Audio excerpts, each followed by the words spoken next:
before I start my talk, I've just got to comment on this talk because it's quite extraordinary and it absolutely fits this gathering, because in a way, the birth of this gathering was Alfred Watkins' book, The Old Straight Track.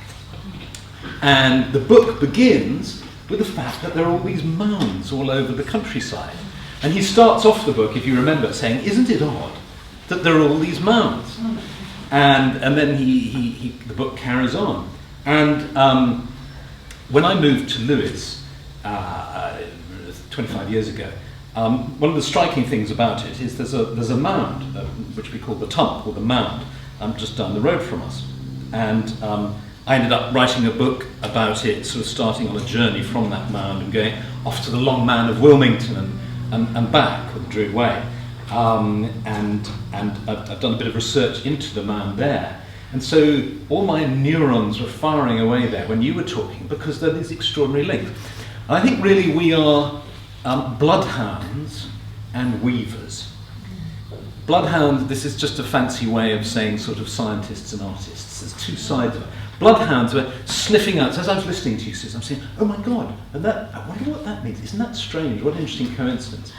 And that's the bloodhound part of us, the scientist tracking it. But at some other level, they're weaving together these pieces of information that, frustratingly, we don't know all the answers to. They weave together as some kind of tapestry that makes us who we are as people living here, as human beings on the earth. And that's the magic in it. I think the fact that we can't fully understand it, rather than being annoyed by that, as I often am, I think the trick is to be filled with awe and wonder. Just as when you read a poem, you don't quite get it all. It's marvellous because everything isn't fully explained. So that's how I approach it. So, for instance, I was thinking, you were drawing this connection between mounds and places of learning and government and monarchy and all the rest of it. I thought, well, this is funny because Lewis is a place actually originally of 7 mounds that were all aligned in a particular way. 5 of them have been removed. You said lots of mounds have gone, and that's true.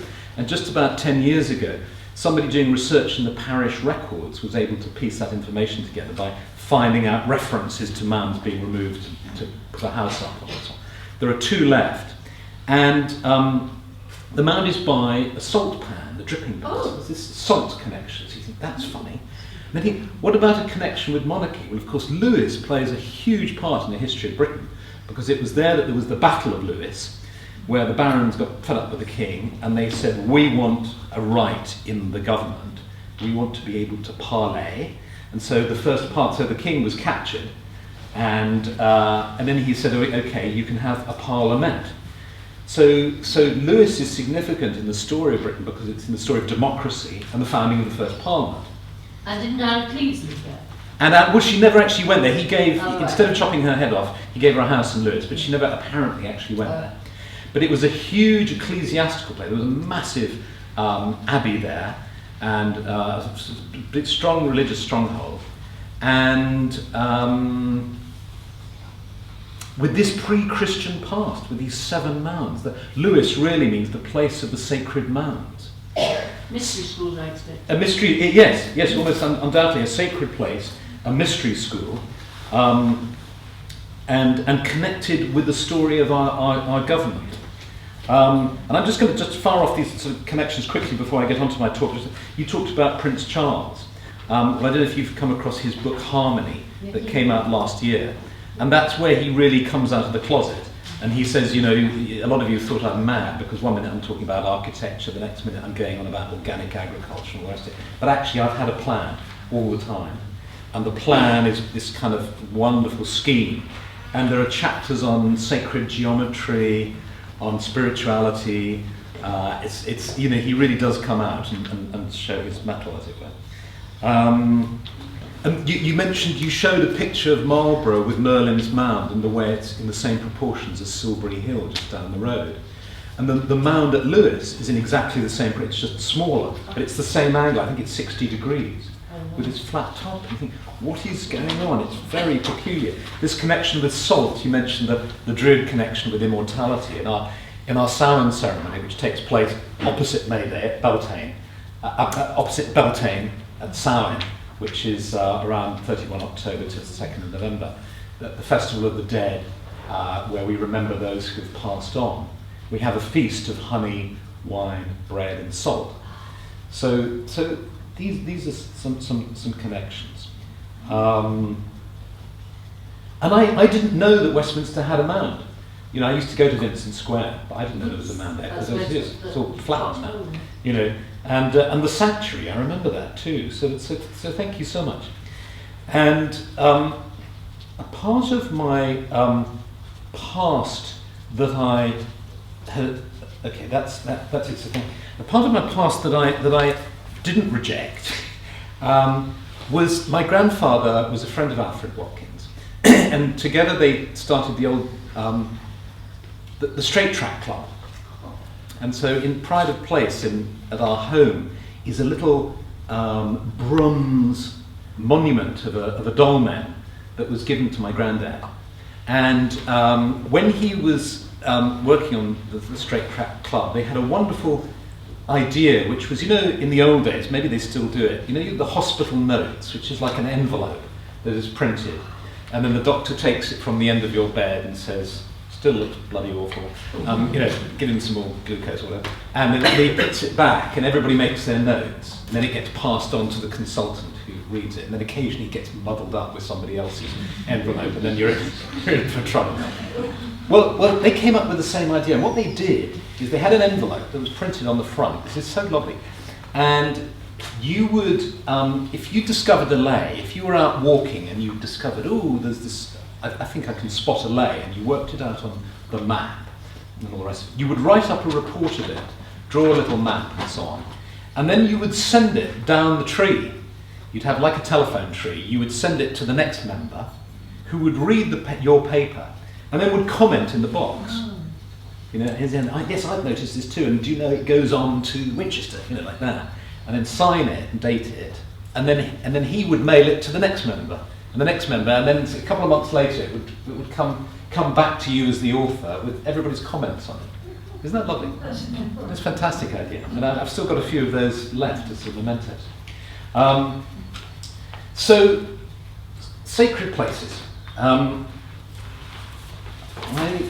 What I thought we'd do is we do a spot of work. No facts, or very few, but instead a technique. Do you remember reading about hidden masters, adepts and yogis, Tibetan lamas who had mastered the art of astral travel and could visit anywhere on earth at will without leaving their mountain fastnesses? This was an idea introduced to the West by the Theosophical Society at the end of the 19th century and popularised in the 20th by writers like Lobsang Rampa.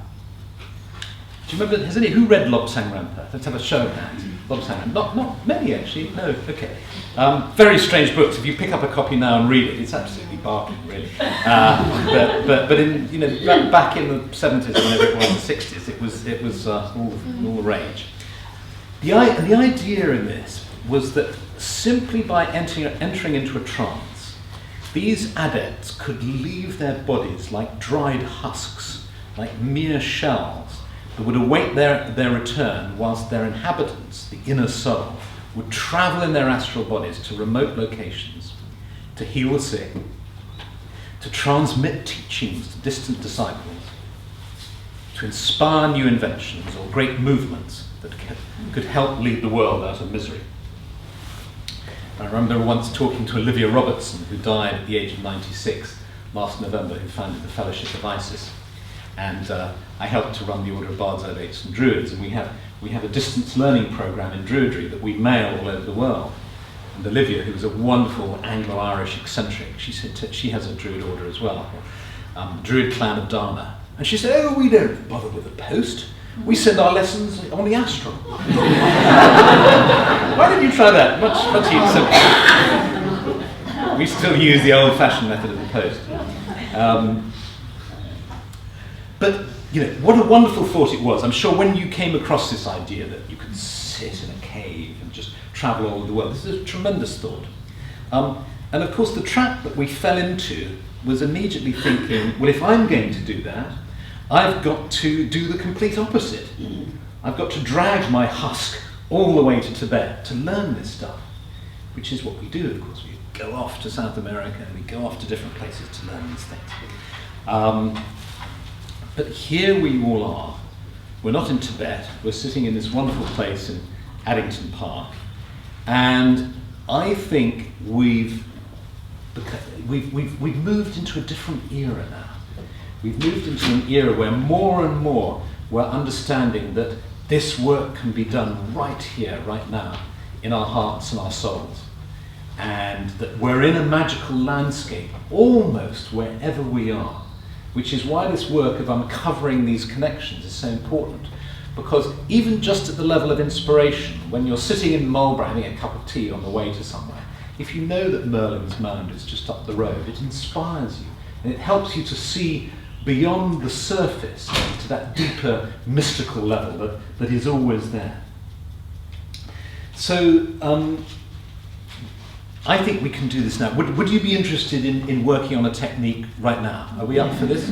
Yes, good. Okay, so what we'll do is we'll divide our time into three sections really, which is an orientation, an actual journey, and then a debriefing. Okay, so it's got to be quick because we've eaten into some of the time already. That is why the old Indian sits upon the earth instead of propping himself up and away from its life-giving forces, says Luther standing there.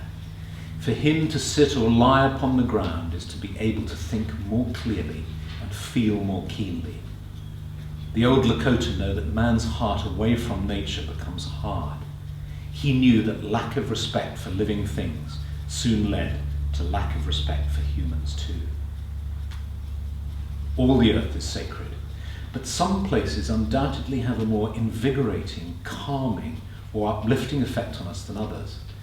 And over the centuries, many of these places have been recognized in spiritual traditions the world over. They've become places of pilgrimage, and the very act of traveling to them and spending time in them, meditating, praying, and making offerings, is seen as healing and beneficial. The fact that this idea is universal, the fact that you find it all over the world, suggests it resonates at some deep level with the human soul and deep-seated psychological or spiritual needs. So you've got this idea that all over the world there are special places. The whole earth is sacred, but there are also particular places that are not so much more sacred than anywhere else, but just are particularly resonant and powerful and can offer us something in particular. And so, but of course we have to travel to it. So by evoking the idea of a sacred place, you automatically invoke the idea of pilgrimage. You can't have one without the other. So they are two things. So immediately this invokes this primal idea of stillness and movement. It's something that's embedded in everything, in the way life works. The in-breath and the out-breath. The dancer who knows how to move between stillness and movement. And so whenever you think of a sacred place, you also have to think of the idea of making a pilgrimage to it. So what we'll do is we'll make a pilgrimage in consciousness. The fact that this need to make pilgrimage exist is so embedded in our DNA, if you like,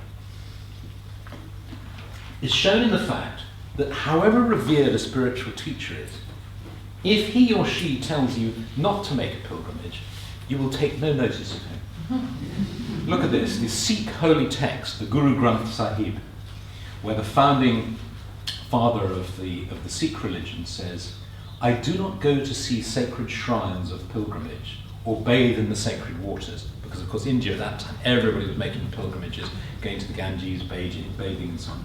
"I do not bother any beings or creatures," a sort of early environmental consciousness really. I'm not going to bother anybody by making these journeys. The Guru has shown me the 68 places of pilgrimage within my own heart, where I now take my cleansing bath. So he's telling his followers, don't go on pilgrimage, it's all in the heart. There are 68 sacred places in the heart. So what did everybody do? They said, this is marvellous, we must make a temple. And so they made the golden temple at Amritsar, and they all make pilgrimages there, and they bathe in the big basin in front. You can't stop people doing it.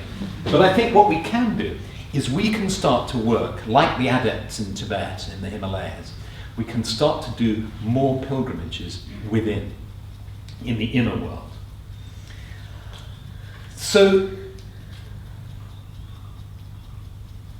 I'll give you, I can't resist giving you just a little list of pilgrimages. Don't bother about sort of thinking about this, but just so you know that there are actually, somebody's analysed that there are 6 kinds of pilgrimage. There's the devotional pilgrimage, which is for worshipping, honouring, or in Eastern tradition, accumulating merit. There's an instrumental pilgrimage where you go to accomplish finite worldly goals. In other words, you go on a pilgrimage to get cured of a particular illness or in order to achieve a specific objective. There is what's called the normative pilgrimage, which is part of a ritual cycle. So, for instance, a lot of members of our Druid order will make a pilgrimage to Glastonbury every year, and we have a big festivity and a ceremony there. There's the obligatory pilgrimage, which is the Hajj, for instance. If you're a Muslim, you are obliged to go on the Hajj at least once in your lifetime. In Christianity, there was the penance, where if you'd done something particularly horrid, or probably quite minor actually, you were told to go on a pilgrimage. And criminals were sent on the El Camino, you know, the great pilgrimage across Europe down to Santiago de Compostela. Sometimes that was the penance that you had to do. You had to walk the Camino. And then there's the wandering pilgrim, where you specifically leave without a predetermined goal. You can totally surrender to the other, to the spiritual world, and you wander, the wandering pilgrim. And finally, there's the initiatory pilgrimage, where you are going in search of transformation. So those are 6 reasons for going on a pilgrimage. But you go and you arrive at a sacred site, and let's just quickly think why on earth we would want to do that before we set off. Let's be hard-nosed and scientific about it first, and say, well, there's a change is as good, very mundane. A change is as good as a rest. When you go to, I went to Ely Cathedral the other day. I mean, it's just stunning.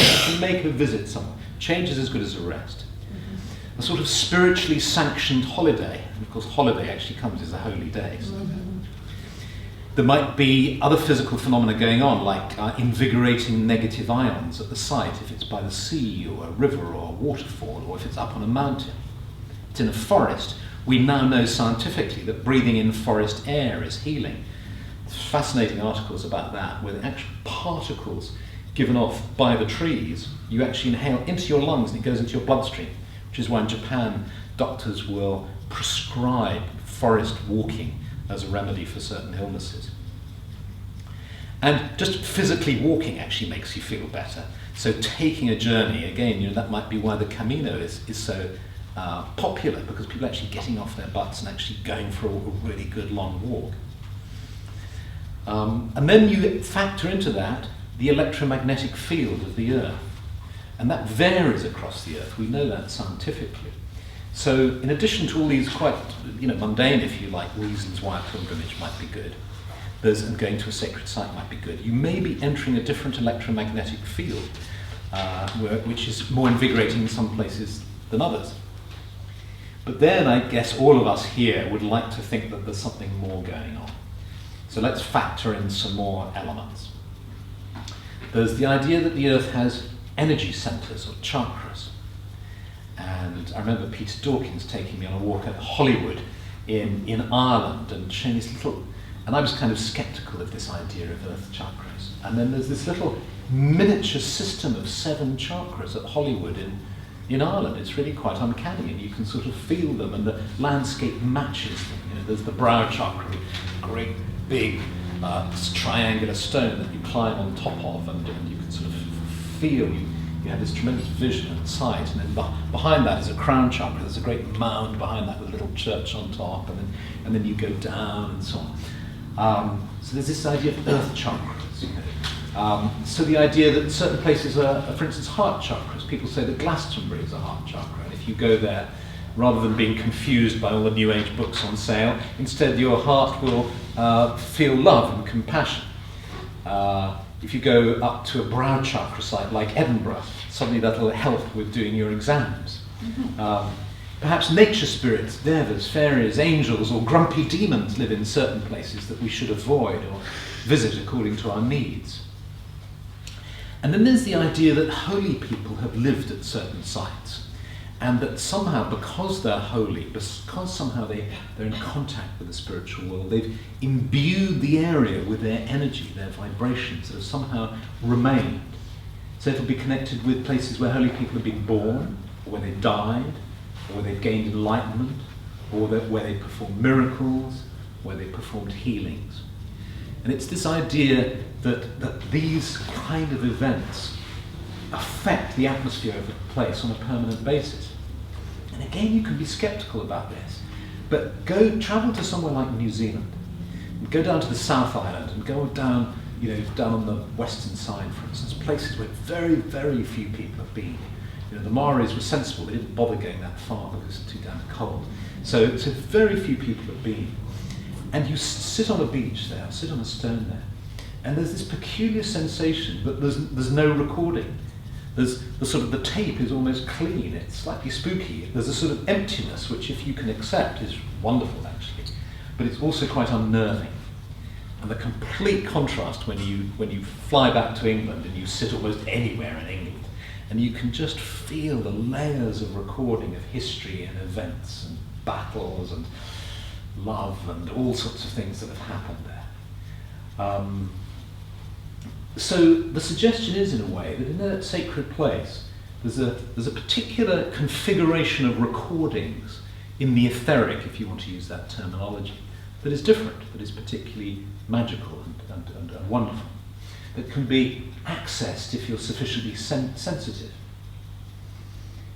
And then there's this theory that certain places are good for freeing you of troubles, or even of karma, sort of like cosmic toilets that flush away toxins, that you can dump your troubles there and feel lighter than you were before. Sort of places that somehow are vibrating at such a level that they go whoosh like that and clear you out. Now, that idea, of course, got hijacked with the idea of indulgences that the church sort of got into, where the idea that you could somehow clear yourself of your sins by paying money, which would help the church to build the buildings and the bishop in his palace for his latest furnishings. It's still going on, and if you saw the other day, there's a bishop in Germany who's been hauled up because he spent millions of pounds doing up his personal quarters in Limburg or wherever he was in Germany. So it still goes on. And I was at a Hindu temple near Birmingham, and I was amazed to see a sign up saying that you could clear the karma of a previous life for a £500 donation to help in the building of that. And I rather cheekily asked if I gave 1,000 if I could clear 2 lives. But I think these are sort of distortions, if you like. But I mean, without I don't want to be judgmental of them. Perhaps it works. But I think in a way that's like a kind of echo of a truth, which is that there are places which, if you give of yourself, if you make a sacrifice of your whatever it is you're holding on to in a particular sacred environment, it will actually clear you. And if you think about the placebo effect that has been so well researched these days, that we know it's a real effect. If you think about what's happening with healing, you've got this particular thing that's been bugging you for a long time, and you go to a place that has this tremendous reputation and atmosphere and is perhaps rather beautiful, and you have to make a journey to it, and you consciously pray or do whatever you need to do, and you feel yourself literally letting go of it. The placebo effect can really work, and I think, and then if you believe that there's also a spiritual effect going on, the two together, and you've got a tremendous power in that for real healing,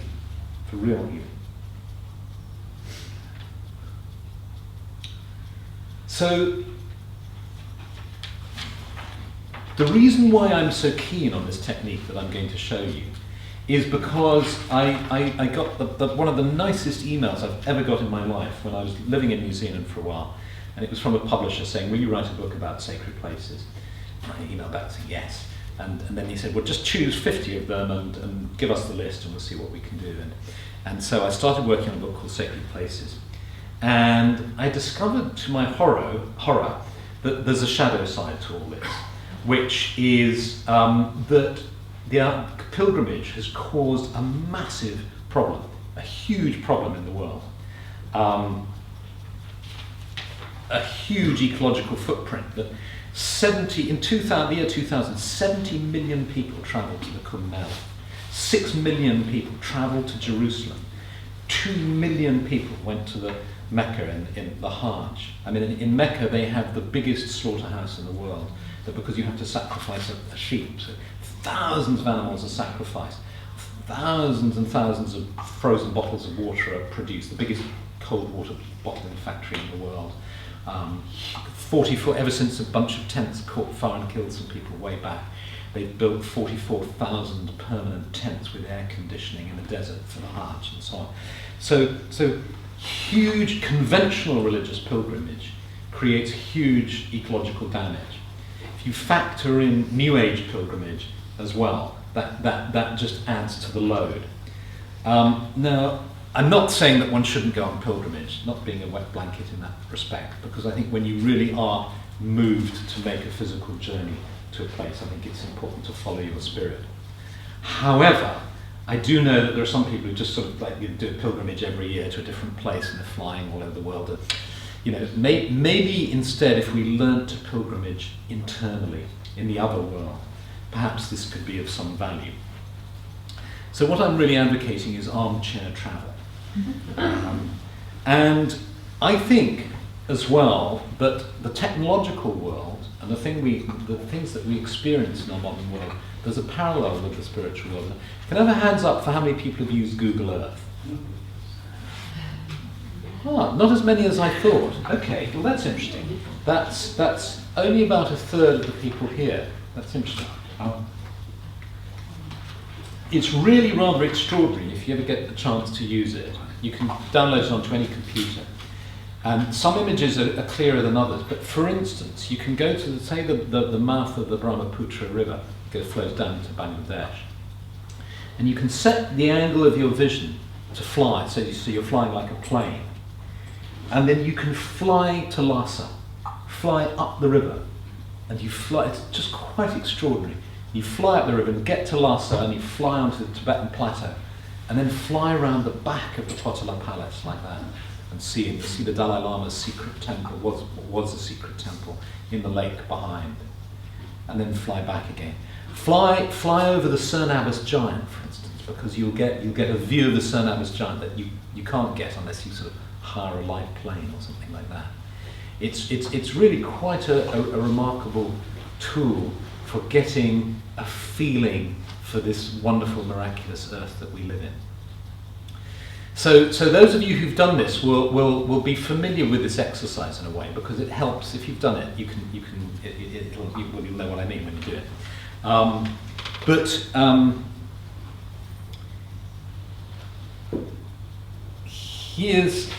Here's what we're going to do. Orientation. When you become, very simple technique. If you like it and you want to do it more often, you can try taking off and just seeing where you land. But to begin with, we're going to select a destination, just so we don't have people sort of landing in Astor, for instance, sort of missing the thing and ending up and things like that. You know, when you've got used to it a bit, try flying without a destination and see what happens if you like. And so choose now a place that you will find uplifting and inspiring.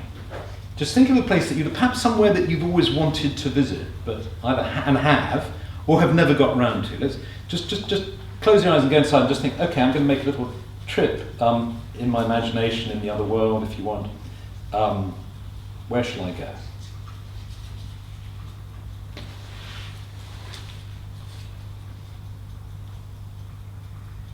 So intention is everything in this work. So make it clear to your mind that you're planning to make a visit to a sacred site in the inner world with the intention of finding peace, healing, and inspiration.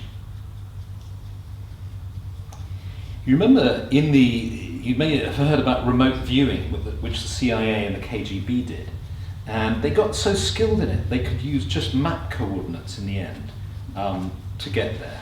But I guess we're not as skilled as that now. So just work out where you want to go, and what we're going to do is we're going to make a brief visit, and then we'll debrief at the end, and then we'll have a little question and answer session. Okay? So. And I'm going to introduce this technique to you now in a way that for some people will work immediately, particularly if you've had experience with meditation, visualization, or shamanic journey. But it'll also depend on if it's a propitious time for you. Sometimes these things just don't work, it's not the right moment for you, and that's fine too, but at least you will have heard it. So don't try hard with this, just relax and see how it goes. And it'll just give you a feel for this. So the technique we're going to use is the tried and tested one of meditation in the form of a guided visualization combined with deep relaxation. Just a short one, just 10 minutes or so. Hypnosis uses similar techniques, but in this exercise you are not being hypnotized. You're fully in control of the experience. It's your plane you're flying in, but on this particular flight you've got a pilot sitting next to you who's showing you how to do it. So this time you can just let go and experience the journey. Next time you can try doing it all on your own. First, the safety announcement. There's no need to fasten your seatbelt. The radiance of your soul will act as your guide and will keep you safe. Each of us also has guardians and guides on the inner planes who keep us safe, and you will experience this journey to exactly the right depth of intensity for you at this time in your life. And as I talk you through the visualization, if you can't see anything or find it hard to sense or imagine images, just sense they're there, trust they're there, and just follow the sound of my voice and the journey it takes you on, and you'll get there. You're making this journey to learn more about life in this beautiful world you live in, perhaps to be of service to the world and also for the sheer pleasure of being able to do this. This ability to soar, to travel in time and space, is an inherent ability of your consciousness that is your divine inheritance, that you have always had and may have simply forgotten how to use with precision and full awareness, although you've probably experienced it sometimes or often in your dreams. Now you're reclaiming that ability and that right to do this in full awareness. And so, knowing that you can return to a full awareness of your physical surroundings at any time, just allow yourself to completely relax now. Sense your eyes and all the muscles around your eyes relaxing. Just all over your head and around your mouth. Just letting go. So you just feel all those little muscles around your eyes and around your mouth, just letting go, just relaxing all around your scalp, just completely relaxing. And just move your awareness to your breathing, breathing in and out. And with every breath, you become more deeply relaxed. And feel yourself seated in the chair now. Just become very conscious of your body in the chair. You can feel your bottom on the chair, your legs. And just imagine it's really comfortable now. It's a really comfortable chair that you're seated in.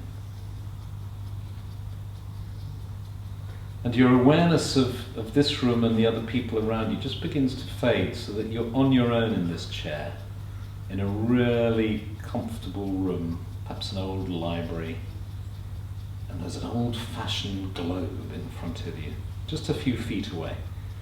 One of those wonderful old-fashioned globes. And it's just slowly turning. You can see its wooden arm, the colours of the countries and the oceans as it slowly turns.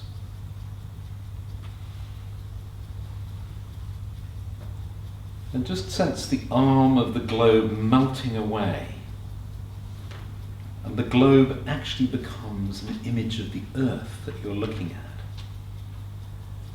Watching it turn slowly on its axis as if you are far out in space, gazing down on the planet.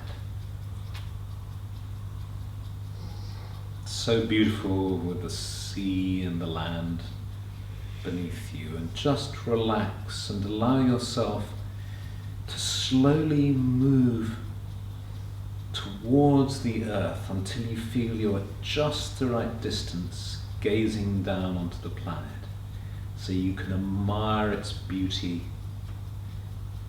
And perhaps you can sense too filaments of light that connect certain points on the planet. A great network or web of energy connecting every sacred site.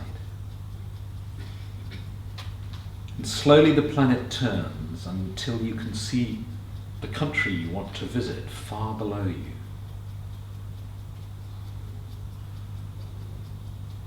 And sense yourself zooming in now, slowly coming down and down towards the earth and towards the place you have decided to visit. And you're doing this effortlessly, just you're gently coming into land. And you come into land a little bit away from it, just a little bit outside of the sacred site. Don't try to worry about seeing anything, just sense yourself coming to land. Just land on the earth and sense yourself touching the ground with the palms of your hand. Just focus all your awareness on the palms of your hand, just feeling the earth beneath you, sensing its energy flowing up into you.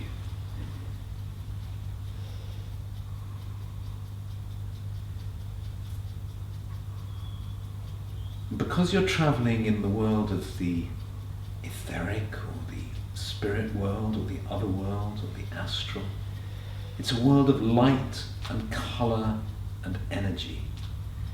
So see, as you have your hands on the earth, just see if you can sense the energy of this place. Sense the pulse of the earth here.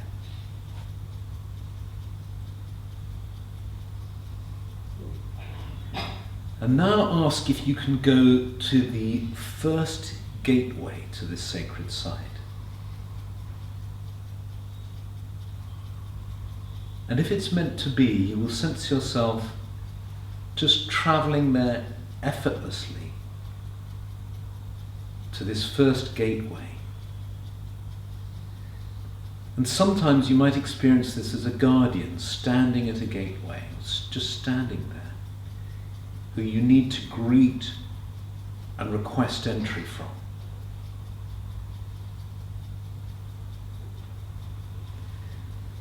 Sometimes you simply need to acknowledge your awareness of the threshold and then step over it if this feels right. And if the guardian allows you, or if it feels right for you to step over the threshold and to move closer in, you go deeper. Deeper towards the heart of this place and all that it offers.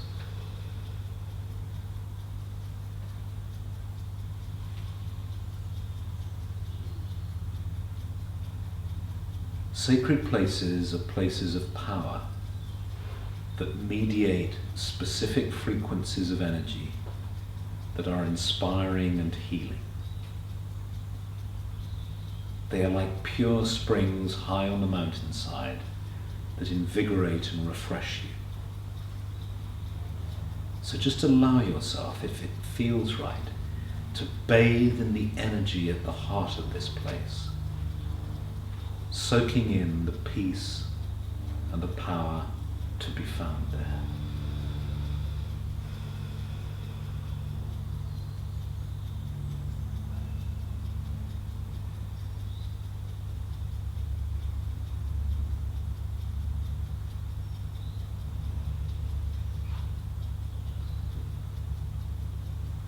And you just feel the energy flowing through you, cleansing you, freeing you, healing you.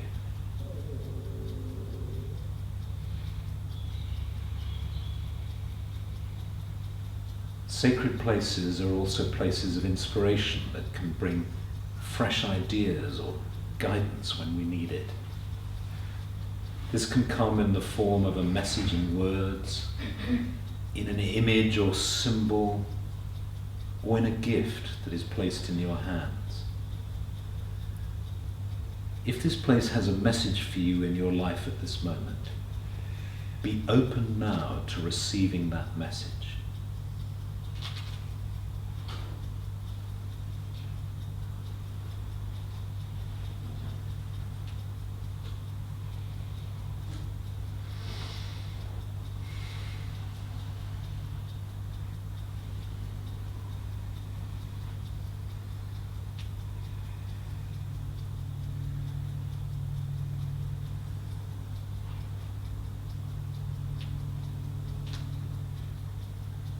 And it's time to leave now, knowing that you can return at any time.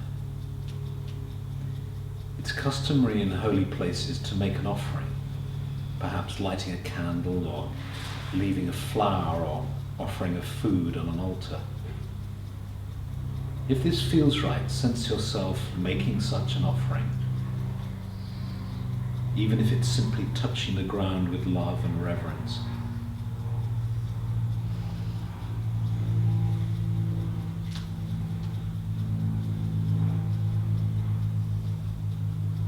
And then make your way to the gateway.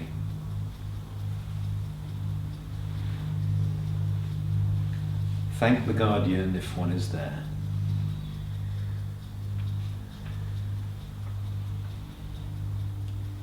Turn in towards the place that you've just been in. Bow in appreciation and thanks. And then turn outwards and move away.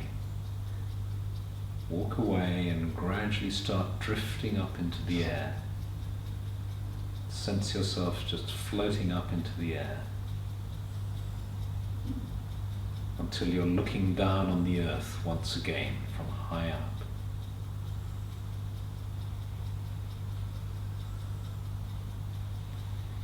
You can see the earth below you. You can see the planet in all its beauty, slowly turning.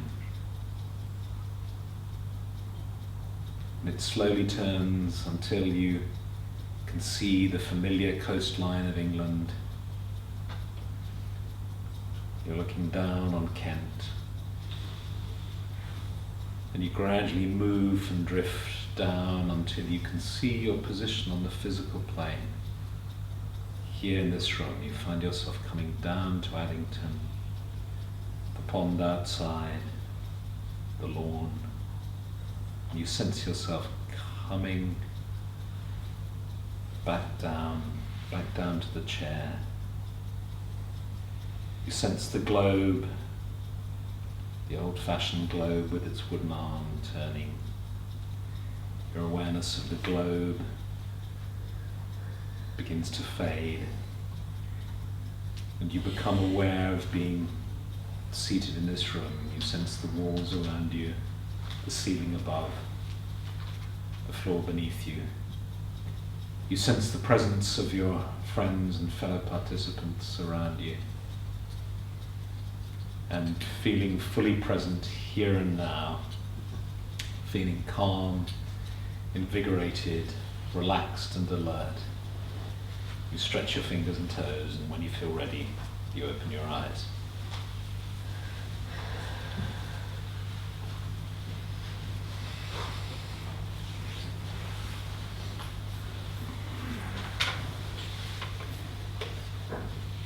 And so, in order to help us come back fully to earth, and it's very easy to quickly forget little details of this, just turn to the person who's beside you and just tell them what happened to you, if anything, just briefly. I mean, can I have a show of hands? How many people did it work for? So that's sort of 70% or something like that. I mean, when none of these kind of exercises can work for everyone, and particularly after lunch when I'm feeling a bit dozy, one can just go off. And sometimes it takes a bit of practice. But what I hope it's shown for those of you certainly when it worked is that it's no big deal. It's a simple technique. If you've done Google Earth, it'll be familiar to you, that wonderful image. Basically with Google Earth, you type in that you want to go to Stonehenge, and you're looking down on the planet from above, and it's just zillions of satellite photos that they put together of the planet. And you press Stonehenge or wherever, Zimbabwe or something, and the planet turns and you go through, and you go in, and then you're there, and then you can land, and you can actually look at it from, and some of them they built up in kind of 3D, and you can actually see them. Others it's kind of squashed, strangely. And you can actually, there's also, if you combine that with the 360-degree high-resolution images that UNESCO are doing, World Heritage Sites. Say, the Potala Palace, you can go to the Potala Palace, you can fly in, and it really is, I mean, do try it if you get a chance, it's extraordinary, and the resolution is really good. Fly into the Potala from the Bay of Bengal on Google Earth, fly around it, and then switch to a normal web browser and go into the World Heritage Site 360-degree panoramas, and you can explore the Potala Palace, where there are the crystal clear, taking bright sunshine images from the Potala, and you just move your mouse around, and it's like you're standing on the roof of the Potala Palace, and you're just seeing. And those of you who've travelled will know, it's not always like this, but sometimes you go to these places, and when you're there's hundreds of tourists. You've got a headache. The guide is telling you to hurry up, and actually, it can be stressful. So although this technique is very simple, this is the work of the hidden adepts. This is the work of the people we read about in sitting in their caves in the Himalayas. You can do this, and you can keep a journal, and you can make visits, and you can explore things. Maybe when you go there physically, you can then match up your experience with what you experience physically. And so maybe you will meet other beings there who will be able to teach you. Maybe you will visit these places in your dreams as well. So maybe we've sort of over time, Lawrence, aren't we? So, I mean, is there time for questions, or would you prefer me to get down? 5 questions. Or one question. I mean, it may not be 5, there may be only one, or none even. Any questions?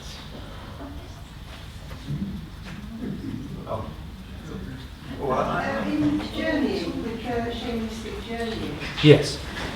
I was thinking they use other elements. Like drums. Drugs or Drugs drums. or drums. Or both. Various things. I'm just wondering, if that is a world over, I read about various groups that do things, but is it in every single corner, that kind of Oh, what, drugs and drums? Enhancing. Well, I think, I personally drums don't work for me. And I've met a number of people who say the same thing, that travelling with a drum is just not, and there's some interesting suggestion around brainwave patterns that it's not for everybody. So that's one thing I would say. So and drugs similarly. I mean, I don't think one can recommend them. And what I find about those this kind of technique is it's incredibly simple, and you can just refine it and work with it, and then you can layer into it other technologies, if you like, or other elements. So about the Druid work, of course, and so imagine doing what I've just done, but imagine doing a ceremony first, setting out your sacred circle, building up some power with a ceremony, with a Druid ceremony, and then lying down in the middle of your circle doing it. Now imagine, for instance, layering it even more by having your partner sitting beside you who sends you off. Because what happens with these techniques is, of course, when you go too deep, you blank out and you fall asleep, or you just can't remember. It's like there's a sort of ceiling you reach in it, or a depth that you reach, and you can't go any further. Imagine if he's sitting next to you and he's just, what are you seeing now? There'll be a tiny part of your awareness that was just dipping into sleep, but who remains, and you say, and you can keep going. So somebody can help guide you. Very powerful technique. So you can add other elements, and if incense works for you, and so on and so on. So I think you can add to it, certainly. Yeah, I've meditated in Nepal as well as different sacred places around the world. I seem to have a very good photographic memory of scenery, natural things, like trees, bushes, animals, rivers, and I use those images to go back to. You mean that I've had where you've meditated, as it were? Yeah. Yes, that's true. I mean, for instance, Iona is an island that I feel is incredibly. It's just a sort of absolutely magical place, and I've done lots of pilgrimages there, and it's a place where, if I'm drifting off to sleep, I can sort of imagine being down in Columbus Bay or something, and sort of see it with a kind of crystal clarity, and then go there. So yes, you can use. Yes, that's a really good technique, I think. Sort of keeps me on button up. Keeps it, yes. So that I don't Yeah. Yeah. Do you find, like, if you go to a place like Iona, you get a piece of like marble, does that help people to learn that technique, even to give you that focus of place? Yes. For some reason, it doesn't sort of particularly work for me. But I think that's the thing. I think it's all these things. It's a question of finding out what works with you. So for some people, yes, having a stone from Columbus Bay and sort of holding it with them, or sleeping it with under their pillow, it may well help them in their journey, or it may not. I mean, for me, I'm a sort of insensitive oaf, so it doesn't work for me. But for somebody else, it may well do. Yes, yeah, absolutely. Forming a last question. Maybe we could do a little survey in terms of where people went. Who went to a site in Britain? Okay, great.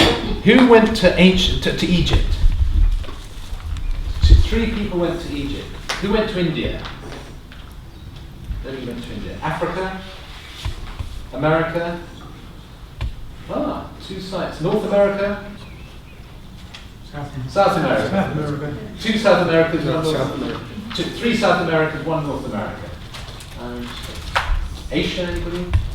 No. So maybe where did you go? Tibet. Where did you go? Tibet. Yeah. Oh, great, fantastic. I went to France. You went to France. Okay, to Brittany. No, to just north of Saint-Tropez, very strange and wonderful experience. Oh, great. Oh, lovely. Yes, fantastic. I don't know where I went. I didn't go where I wanted to go. That's interesting. You went somewhere. You didn't go where you wanted to go. You went somewhere. Who ended up somewhere different to where they planned? Okay, that's interesting. Yes, about half a dozen people. Interesting. So lots of work to do. Whole research projects you could build onto this. Okay, thank you.